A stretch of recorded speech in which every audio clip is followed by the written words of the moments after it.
For decades, there's been an unspoken understanding in North American politics. The United States sets the rules. Canada, our southern neighbor, almost 20 times our size, almost 10 times our population, and holder of wealth beyond measure, simply accepts them. It's been this way for so long that many of us in Canada have come to accept it as inevitable. When Donald Trump speaks, we listen. When he threatens, we negotiate. When he demands, we bend. This dynamic didn't emerge overnight. It's the product of centuries of history, geography, and economic interdependence. Canada shares the longest undefended border in the world with the United States. Our economies are deeply intertwined. American companies operate throughout Canada. Canadian resources flow south constantly. The relationship is asymmetrical by design, and Canadians have learned to live within that reality. But acceptance doesn't mean we've always been happy about it. Throughout the Cold War, Canada was a reliable ally. During various trade disputes and political tensions,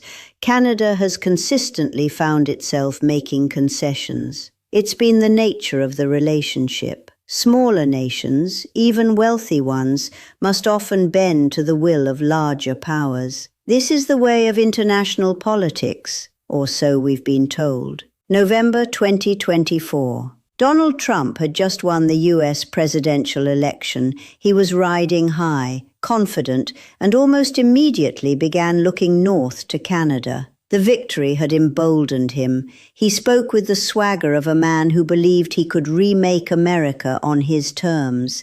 And in his mind, remaking America meant reshaping its relationships with its neighbors. In his strategic calculus, Canada was low-hanging fruit, vulnerable, dependent, a country that had no real leverage, no real choice. A country, in his estimation, that would fold under pressure like it always had. His team of advisors reinforced this view.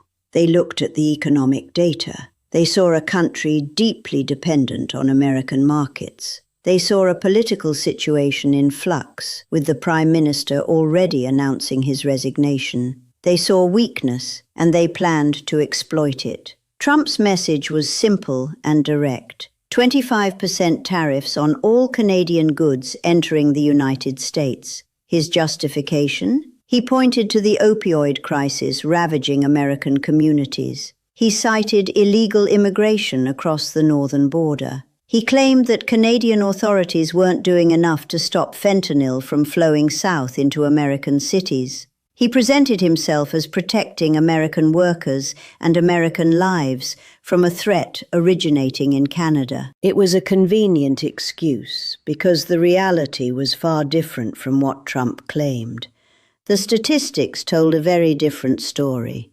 Less than 1% of fentanyl entering the United States comes from Canada. Nearly 98% comes from Mexico. The vast majority of illegal drugs entering the country, including the synthetic opioids that have created such devastation, originate south of the American border, not north of it. But facts have never been Trump's strongest suit. He had never let inconvenient truths stand in the way of a useful narrative. By late January 2025, Trump had put his plan into motion. He wasn't simply threatening anymore. He had begun the process of making it official. He signed executive orders. He was ready to impose 25% tariffs on virtually all Canadian imports except oil and energy resources, which would face a slightly lower 10% levy. The effective date was February 1st, 2025. For Canada, this was not a mere threat or a negotiating tactic. This was a serious threat with real economic consequences. The tariffs would cost Canadian businesses and consumers billions of dollars. They would ripple through the entire Canadian economy. And Trump believed Canada would simply accept it.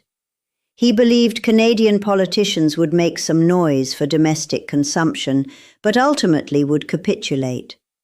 He believed that Canada lacked the economic or political leverage to mount a serious challenge to American will.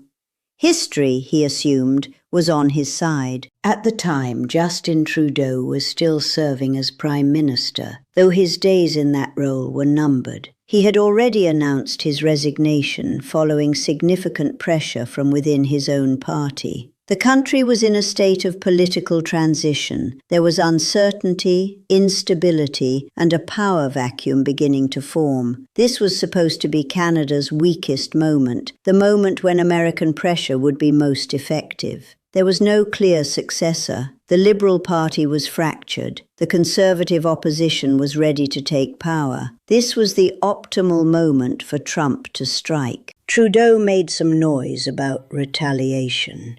He announced plans for 25% tariffs on roughly 30 billion Canadian dollars worth of American goods, targeting products that would hurt politically important American constituencies. The threat would expand to 155 billion Canadian dollars worth of American goods after 3 weeks if Trump didn't back down. It was meant to sound serious. It was meant to convey that Canada wouldn't simply roll over. But here's the thing about Trudeau's response. It felt hollow. It felt like someone going through the motions, like a country that had accepted its position in the international hierarchy and was merely performing resistance. Yes, there was rhetoric about standing up to Trump. Yes, there were warnings about retaliation and economic pain. But there was also an underlying tone of resignation, as if everyone understood that eventually Canada would back down. As if this was simply how the game had to be played. Trudeau, negotiating from a position of weakness, managed to secure a 1-month delay. Both countries agreed to pause their tariffs and step back from the brink. Diplomacy would continue. Canadian negotiators would speak with their American counterparts. There would be discussions, consultations, meetings. It was framed as a victory. Canada had bought time, had prevented immediate economic disaster. But everyone could see it for what it was, not a solution, but merely a delay, a postponement of the inevitable capitulation. The American negotiating position remained firm. Tariffs were coming. It was only a matter of when and at what level. Canadian negotiators had little to offer besides promises to do more on border security and drug interdiction, promises they had made before and would likely make again. There was no sense that Canada had genuine leverage or that serious negotiations could change the fundamental American position. Meanwhile, the Liberal Party of Canada was searching for a new leader. Several candidates had thrown their hats into the ring.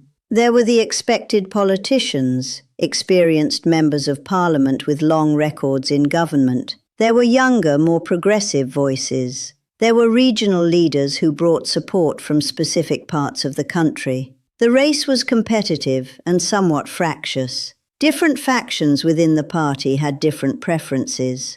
And then, like a figure stepping onto an unexpected stage, there was Mark Carney. For those who might not be familiar, Mark Carney isn't a typical Canadian politician. He's not a career party operative who worked his way up through the provincial party ranks, cultivating relationships and building a base of support within the party machinery over decades. He's not someone who spent years as an MP or as a cabinet minister, learning the ways of Parliament Hill. He's something else entirely, something different from what Canadian politics had seen in some time. Carney was the governor of the Bank of Canada. He wasn't just any central banker. He was the chief architect of Canadian monetary policy during one of the most economically challenging periods in modern history. He led the Bank of Canada through the 2008 financial crisis and its aftermath. He made decisions that affected millions of Canadians.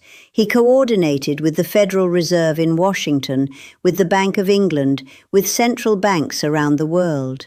He understood the mechanics of the global financial system at a level few people in the world could claim. Before returning to Canada, Mark Carney was the governor of the Bank of England. These aren't ceremonial positions handed out as honors to aging statesmen. These are some of the most powerful financial positions in the world. As governor of the Bank of England, Carney guided the British economy through recovery from the financial crisis and managed the complexities of the Brexit situation. He was the face of monetary policy for one of the world's largest economies. He made decisions that moved global markets. When Mark Carney speaks about economics, central banks listen. When he speaks about managing crises, financial institutions and governments pay attention. When he speaks about international financial coordination, the world's most powerful finance ministers take notes. He's spent decades at the highest levels of international finance and economic management.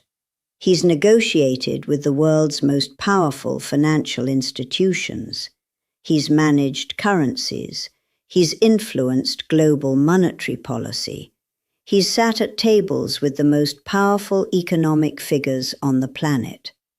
Most importantly, he knows how to play the game at the highest levels. He speaks the language of power. He understands leverage. He knows how economies work and how to use economic tools to achieve political objectives. He understands what moves markets, what frightens investors, what creates economic pressure. He's not intimidated by power because he's spent his entire career wielding it himself. When Carney entered the race to become Liberal Party leader and eventually Prime Minister, he was bringing something that had been missing from Canadian politics for quite some time. Someone who could speak credibly on the global economic stage. Someone who wasn't intimidated by American power, and someone who actually understood how economic leverage works. Here wasn't just another politician. Here was someone with genuine international stature, someone who had operated at the very top of the global financial system. The party rallied around him. Carney won the Liberal Party leadership race with strong support across the party. He became Prime Minister. And almost immediately, recognizing the precarious position of a new leader without an electoral mandate, he called an election for April 28th. It was a strategic move, a way to secure his own mandate from the Canadian people before facing Trump. An election would give him legitimacy, would give him the authority to negotiate from a position of strength, rather than as an unelected successor to Trudeau. But even before the election, even before he had secured his mandate, Carney did something extraordinary. He scheduled a meeting with Donald Trump, not in New York, not in some distant location. The meeting took place at the Canadian Embassy in Washington, Canadian soil in a sense, but in the heart of American power. And Carney came prepared. He didn't come with empty promises or desperate negotiations. He didn't come with plans to offer concessions or to plead for American mercy. He came with something very different. He came with an understanding of what made the American economy tick, what vulnerabilities existed, what pressure points could be leveraged. What happened in that meeting would fundamentally change the dynamics of Canada-US relations. Mark Carney understood something that Trudeau had perhaps lost sight of. Canada actually has leverage, real leverage, not just the kind of leverage that comes from threatening retaliation with tariffs, but the kind that comes from deep structural economic interdependence, the kind that comes from control over resources, the kind that comes from understanding financial systems and knowing where the pressure points are. The kind that comes from knowing which American constituencies would suffer most from Canadian retaliation, and from being willing to target those constituencies specifically. Carney understood the math. He understood what a sustained trade war would cost the American economy. He understood which American industries depended on Canadian inputs, which American states would suffer most, which American voters would bear the cost of Trump's tariffs. He came to that meeting not as a supplicant, but as someone who understood the game being played. The meeting was unlike anything Trump had experienced in his negotiations with Canadian leaders. This wasn't Trudeau's deferential tone. This wasn't a Canadian leader accepting American dominance as inevitable. This was someone speaking the language that Trump understood: power, leverage, and concrete economic interest. And what emerged from that meeting would set the stage for a fundamental renegotiation of the Canada-US relationship. The Trump administration had expected a Canadian delegation bringing concessions, making promises, asking for mercy. Instead, they encountered a Canadian leader who came armed with detailed economic analysis, with clear understanding of American vulnerabilities, and with the political will to exploit them if necessary. Carney didn't threaten in the way Trudeau had threatened. He didn't make empty gestures toward retaliation. Instead, he explained, with the precision of someone who had managed global financial systems, exactly what would happen to the American economy if a trade war with Canada escalated. He outlined the specific cost to American agriculture, to American manufacturing, to American energy producers. He identified the congressional districts and states that would bear the heaviest burden. He came with data, with analysis, with understanding. What made this different was the credibility. Trump had faced many negotiators in his life, but few who could speak with genuine authority about complex economic systems. Carney wasn't bluffing because he didn't need to. He was describing reality, the economic reality that would unfold if America pursued these tariffs. He was someone who had guided major economies through crises, who had made the kinds of consequential decisions that shaped the lives of millions of people. The meeting lasted several hours. Behind closed doors, without the cameras and the public posturing, something shifted in the American position. It wasn't immediate capitulation. That would have been politically impossible for Trump. But the absolute certainty that Canada would fold began to waver.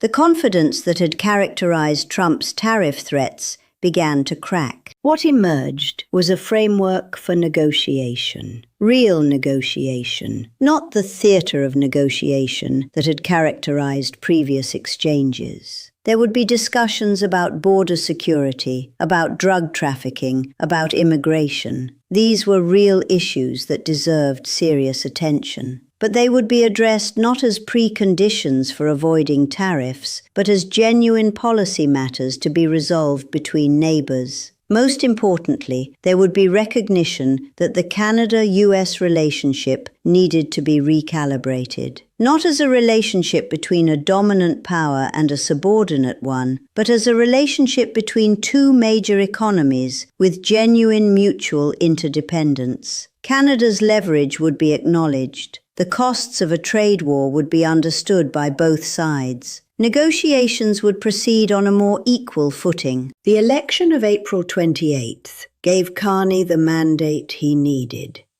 Canadians voted to support his approach. They endorsed his willingness to stand up to American pressure while remaining committed to finding diplomatic solutions. The election was not a landslide, but it was decisive enough to give him the authority he needed.